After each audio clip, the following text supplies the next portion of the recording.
अस्सलाम वालेकुम जी। Welcome back to my channel. उम्मीद करता हूँ आप सब खैरियत से होंगे। जैसा कि आप लोग जानते हैं कि हमारा जो सेमेस्टर है वो ऑफिशियली स्टार्ट हो चुका है। जो भी ग्रेडेड एक्टिविटी है वो सब कुछ आना शुरू हो गया है। असाइनमेंट्स वगैरह, क्विज़ेस वगैरह शेड्यूल हो चुके हैं। तो आज की वीडियो में हम एक और असाइनमेंट के बारे में बात करेंगे। पहले मैंने एंटरप्रेन्योरशिप CS604 CS नहीं MGT604 की जो है वो असाइनमेंट डाली थी। एंटरप्रेन्योरशिप उसका नाम है, जिसने नहीं देखी वो भी जाके देख सकते हैं। इसके अलावा हमारा जो फ़ी वोचर है व्यू का वो भी आ चुका है। कुछ लोग कह रहे हैं कि हमारी फ़ीस बहुत ज़्यादा है। ये देखें, अब फ़ीस ज़्यादा आई है तो अब कुछ इसमें कुछ कर तो नहीं सकते, मगर जब हमें उन्होंने ऑप्शन दिया कि हम 3 या 4 इंस्टॉलमेंट्स में जो वो अपनी फ़ीस जो है वो जमा करवा सकते हैं, तो आप वो भी ऑप्शन यूज़ कर सकते हैं। अगर किसी को नहीं पता कि किस तरह इंस्टॉलमेंट्स करनी है तो आप वो भी मुझे कमेंट में बता दें, मैं आपको उस पर भी वीडियो बना दूंगा। इसके अलावा आपको किसी भी चीज़ की और असाइनमेंट क्विज़ या GDP चाहिए हो वो भी आपको मिल जाएगा। आप नीचे कमेंट करके मुझे बता सकते हैं। तो आज की वीडियो जो वो है CS301 प्रैक्टिकल डाटा स्ट्रक्चर, जिनका सब्जेक्ट है प्रैक्टिकल का, उनकी असाइनमेंट है जिसकी लास्ट डेट है 14। उससे पहले पहले आपने सबमिट करवानी है। इस वीडियो में हम उसकी कंप्लीट असाइनमेंट के बारे में बात करेंगे, उसके सोल्यूशन के बारे में भी आपको बताऊंगा। आपने इस वीडियो को एंड तक देखना है, और अगर आप मेरे चैनल पे न्यू है तो लाइक शेयर सब्सक्राइब लाजमी करना है, ताकि व्यू से रिलेटेड जो भी मेरी वीडियो आए वो आपको सबसे पहले मिल जाए। तो वीडियो को शुरू करते हैं। सबसे पहले ये इंस्ट्रक्शंस है कि आपने CPP फ़ाइल जमा करवानी है। अगर किसी को नहीं पता कि CPP फ़ाइल कैसे बनाते हैं और कैसे सबमिट करते हैं, CPP फॉर्मेट क्या होता है, आप वो भी मुझे कमेंट में बता दें, उस पर भी मैं आपको वीडियो बना दूंगा। इसके अलावा आपने जो है वो डेव C++ यूज़ करना है। उसके अलावा आपको व्यू में डेव C++ के अलावा कुछ नहीं अलाउड। मैंने अपने चैनल पे 2 वीडियोस बनाई हुई हैं, एक तो how to use Dev C++ और डेव C+ कैसे इंस्टॉल करना है लेटेस्ट वर्जन। वो दोनों भी आप जाके देख सकते हैं, उससे भी आपके लिए काफ़ी आसानी हो जाएगी। ये जो असाइनमेंट है ये लैब 1 to 3 से है, लिंक जिसमें आपको स्टैक और लिंक लिस्ट के बारे में पढ़ाया गया। तो हम क्विकली इसके जो है वो क्वेश्चन की तरफ चलते हैं।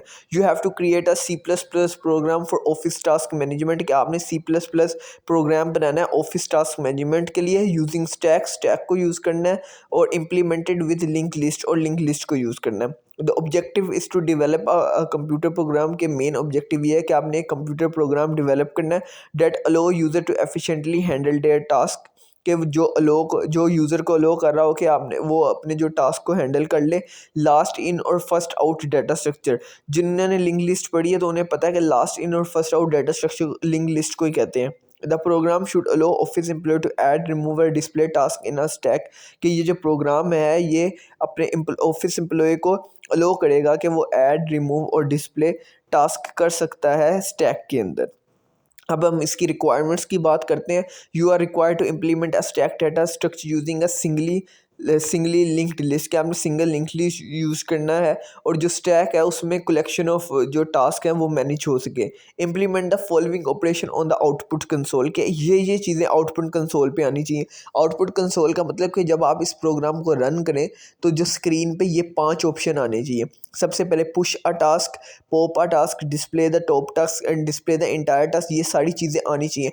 पुश अ टास्क का मतलब है कि आपसे वो पुश अ टास्क में पूछे कि टास्क नेम डालो, टास्क ID डालो, डिस्क्रिप्शन डालो और ड्यू डेट डालो। उसमें आप ये सारी चीज़ें डालेंगे। पॉप अ टास्क मतलब कि जो टास्क मैंने डाला है पहले उसको डिलीट कर दो। डिस्प्ले द टॉप टास्क का मतलब है अगर तो आपने 2 से 3 टास्क डाले हैं तो वो जो जो टॉप होगा, जो पहला होगा, उसे वो डिस्प्ले करवा दे। अगर आपने नहीं एक ही डाला है टास्क तो वो फिर उसी को डिस्प्ले करवा दे। और display in the entire task का मतलब है कि जो जो टास्क आपने डाला है, टास्क नेम, ID, डिस्क्रिप्शन और ड्यू डेट, वो सारों को डिस्प्ले करवा दे। और 5 ऑप्शन ये आना चाहिए एग्जिट प्रोग्राम, और आप प्रोग्राम को एग्जिट कर दें।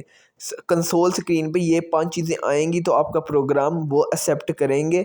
Push a task, pop a task, display the top task and display the entire task आना चाहिए। पुश अ टास्क में आपने टास्क जो है वो यूज़र खुद डालेगा, आपने खुद डालना है। पॉप अ टास्क मतलब कि आप जो है वो टास्क को डिलीट करना चाहते हैं। डिस्प्ले द टॉप टास्क के अगर कोई टॉप टास्क है तो आप डिस्प्ले करवा दो। और डिस्प्ले द एंटायर टास्क का मतलब कि जितने भी आपने टास्क वो इनपुट किए हैं वो सारे डिस्प्ले करवा दो। ये गाइडलाइंस है कि आपने नोट्स, लिस्ट, लिंक लिस्ट वगैरह को जो है वो यूज़ करना है। नीचे उन्होंने आपको बताया कि स्टैक क्लासेस और दूसरे टास्क और टास्क स्टैक को में आपने क्या क्या यूज़ करना है, वो सारी चीज़ें वो आप जो पढ़ लेना। हाँ, सैम्पल आउटपुट के लिए उन्होंने एक असाइनमेंट के साथ MP4 वीडियो भी आपको दी है, जिसमें कोई सर जो है वो आपको सैम्पल आउटपुट के बारे में बता रहे हैं, आप वो भी देख सकते हैं, ताकि आप जब मेरे असाइनमेंट देखें और उसका सोल्यूशन को आप उस सोल्यूशन के साथ मैच कर सकें, ताकि आपको कोई भी कन्फ्यूजन ना रहे। MP4 वीडियो भी आपने देख लेनी है जब आपने मेरी असाइनमेंट की वीडियो देखनी है और सॉल्यूशन को देखना है। तो आप पहले MP4 वीडियो को देख लेना और दोनों को जो कंसोल स्क्रीन है उसको मैच कर लेना कि ये चीज़ें आ रही हैं। अगर यही चीज़ें आ रही हों तो आपने जो है वो मेरी असाइनमेंट बिल्कुल ठीक होगी, और वही चीज़ें आएंगी क्योंकि मैंने ये काफ़ी दफ़ा रन करके खुद भी काफ़ी दफ़ा ये प्रोग्राम चेक किया है। तो चलते हैं अब इसकी डायरेक्टली सॉल्यूशन फाइल के ऊपर। सॉल्यूशन फाइल सबसे पहले हमने hash include iostream hash include string जो है वो आपने हेडर फाइल्स वगैरह डाल देनी, यूज़र नेम स्पेस एसटीडी। उसके बाद आपने स्ट्रक्ट टास्क के नाम की एक क्लास बनानी है, जिसमें आपने टास्क नेम स्ट्रिंग रखना है, इंट टास्क आईडी रखनी है, स्ट्रिंग डिस्क्रिप्शन रखना है और स्ट्रिंग ड्यू डेट रखना है। ये आपने स्ट्रिंग इसलिए रखा है क्योंकि जो ये सारी चीज़ें हैं ये अल्फ़ाबेट्स भी हो सकती हैं और नंबर भी हो सकती हैं। उसके बाद आपने टास्क और नेक्स्ट का जो एक पॉइंटर है वो डिस्प्ले करवा देना है। उसके बाद ये जो आपने क्लास है इसको क्लोज कर देना है। एक और क्लास बनानी है स्टैक के नाम से, जिसको आपने इनिशियली प्राइवेट करना है, और टास्क और टॉप का जो वो है आपने एक पॉइंटर डिस्प्ले कर देना। उसके बाद इसको इसी क्लास को आपने पब्लिक कर देना है, और पब्लिक करना है top is equal to null कर देना है। उसके बाद एक वॉइड के नाम का फंक्शन रखना है, जिसमें पुश टास्क रखना है और न्यू टास्क को टॉप के और टॉप को न्यू टास्क के इक्वल करना है। ये पब्लिक इसलिए करना है जिसमें आप वॉइड इसलिए लिया जिसमें आप नया कोई टास्क पुश करेंगे, जिसमें वो आप पूछेगा। उसके बाद आपने टास्क और पॉप टास्क का एक पॉइंटर बनाना है और लिखना है अगर तो टास्क आपने कोई नहीं डाला, if is it empty return null pointer. अगर तो आपने कोई टास्क नहीं डाला तो वो रिटर्न ऐसे ही आ जाए। उसके बाद आपने करना है टास्क और टेम्प का एक पॉइंटर बनाना है, उसको टॉप के इक्वल कर देना और रिटर्न टेम्प को कर दे। अगर तो आपने कोई टास्क डाला है तो वो उस टास्क को पॉप कर दे यानी डिलीट कर दे, अगर नहीं डाला तो वो रिटर्न हो जाए। उसके बाद हमने टास्क और गेट टॉप टास्क का पॉइंटर रखना है और रिटर्न टॉप कर देना है, जो कि मैंने आपको बताया। अगर तो आपने टास्क डाला है तो वो उसे पॉप कर दे, अगर नहीं डाला तो वो रिटर्न कर दे। उसके बाद आपने बूल इज़ एम्प्टी रख देना है। ये बूल जो है वो एक होती है डाटा टाइप, उसको आपने एम्प्टी रखना है और रिटर्न टॉप को नल के डबल इक्वल कर देना है। उसके बाद इंट मेन के अंदर आपने एक स्टैक और टास्क स्टैक लेना है। उसके बाद इंट को चॉइस रखना है और स्ट्रिंग को टास्क नेम डिस्क्रिप्शन और ड्यू डेट को स्ट्रिंग रख देना और टास्क आईडी को आपने इंट रख देना है। और एक आपने लूप लगानी है डू वाइल की। डू में आपने लिखना है जो जो आपने कंसोल स्क्रीन पे शो करवाना है। जैसे सी आउट पहले लाइन आएगी, सी आउट ऑफिस टास्क मैनेजमेंट आएगा, सी आउट फिर लाइन आएगी, फिर सी आउट पुश टास्क आएगा, सी आउट पॉप टास्क आएगा, सी आउट डिस्प्ले टॉप टास्क आएगा, सी आउट डिस्प्ले इंटायर टास्क आएगा और 5 ऑप्शन जो है वो एग्जिट आएगा। उसके बाद वो आपसे पूछेंगे एंटर योर चॉइस और चॉइस आपने सी इनपुट कर देनी। उसके बाद आपने स्विच लगाना है। स्विच चॉइस के लिए केस 1 जो वो है जब आप न्यू टास्क इनपुट करेंगे, केस 1 है। केस 1 में वो आपसे पूछेगा डिस्प्ले द टास्क, आपने enter task name, task ID, task description, ये सारी चीज़ें आनी चाहिए। उसके बाद आपने जो है वो टास्क और न्यू टास्क का पॉइंटर रख के न्यू टास्क इसमें इनपुट करवा देना है। ये सारी चीज़ें इसलिए हैं जब आपने पहले बड़ी न्यू टास्क जो है वो इनपुट करवाना है, जब वो आपसे पूछेगा एंटर अ टास्क, ठीक है। उसके बाद आपने जो है वो जब आप न्यू टास्क डाल लेंगे तो वो टास्क एडिट सक्सेसफुली लिखा आएगा, तो आपने साथ ही उसको जो है वो ब्रेक कर देना है। केस 2 में पॉप टास्क करते हैं, सेम टू सेम आपने यही कंडीशन सारी लगानी है। ये इसलिए लगानी, अगर तो आपने कोई टास्क डाला है तो वो टास्क पॉप टास्क वो उस टास्क को है डिलीट कर देगा। पॉप का मतलब है डिलीट कर देगा। अगर आपने टास्क नहीं डाला तो वो एज इट इज़ रिटर्न आएगा और लिखा आएगा स्टैक इज़ एम्प्टी। जैसे कि ये देखें सी आउट टास्क पो, अगर तो कोई टास्क डाला है तो लिखा है टास्क पॉप्ड सक्सेसफुली, नहीं डाला तो लिखा है stack is empty can not pop task, और उसके बाद आपने इसको जो है वो ब्रेक कर देना। उसके बाद एज इट इज़ हमने केस 3 लिखना है, जिसमें हमने स्क्रीन पे शो करवाना है डिस्प्ले द टॉप टास्क। उसमें भी आपने यही कंडीशन लगानी है, अगर तो कोई आपने टास्क शुरू में डाला है तो अगर आप डिस्प्ले टॉप टास्क को सिलेक्ट करें तो वही task name, task ID, description और ड्यू डेट आ जाए जो ऊपर आपने आपने टास्क में डाली है। अगर तो नहीं कोई आपने टास्क डाला तो लिखा है stack is empty note task to display, और इसको भी आपने ब्रेक कर देना। ये आपका हो जाएगा केस 3, ठीक है।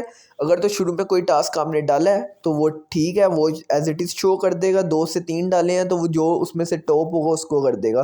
केस 4 है डिस्प्ले इंटायर टास्क, जिसमें लिखना आना चाहिए आपने एक सिंपल सी स्टेटमेंट लगानी कि जितने भी टास्क मैंने ऊपर लिखे हैं उसको जो है वो डिस्प्ले करवा दो। केस 5 में एग्जिटिंग प्रोग्राम, केस 5 अगर आप सिलेक्ट करते हैं तो वो एग्जिट प्रोग्राम कर देता है। डिफ़ॉल्ट क्या चीज़ है?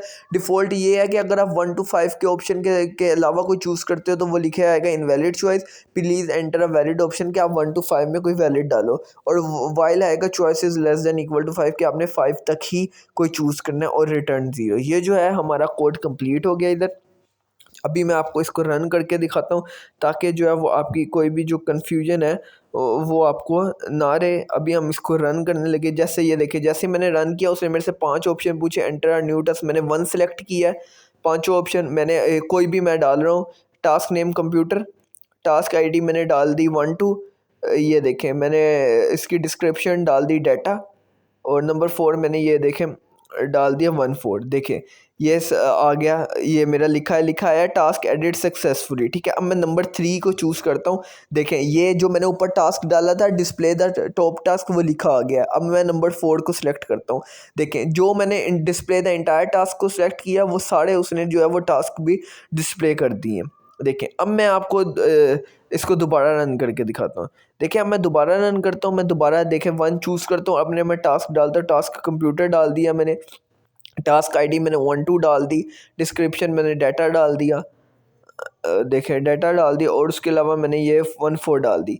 देखिए टास्क आईडी सक्सेसफुली। अब मैं नंबर 2 को दबाता हूँ। नंबर 2 लिखा है टास्क पॉप्ड सक्सेसफुली, के टास्क जो है वो सक्सेसफुली डिलीट। अब मैं 3 को दबाऊंगा तो लिखा है stack is empty, know top task कोई। अब मैं 4 को दबाऊंगा, लिखेगा स्टैक इज़ एम्प्टी, कोई टास्क इंटायर है ही नहीं हमारे पास।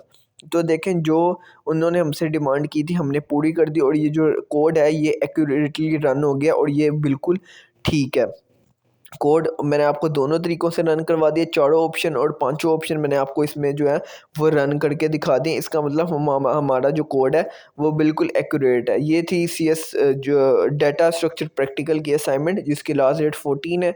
लाइक शेयर सब्सक्राइब लाजमी कीजिएगा। इसके अलावा कोई भी आपको इशू आप नीचे कमेंट करके पूछ सकते हैं। कोई और असाइनमेंट GDB कुछ चाहिए वो भी आपको मिल जाएगा।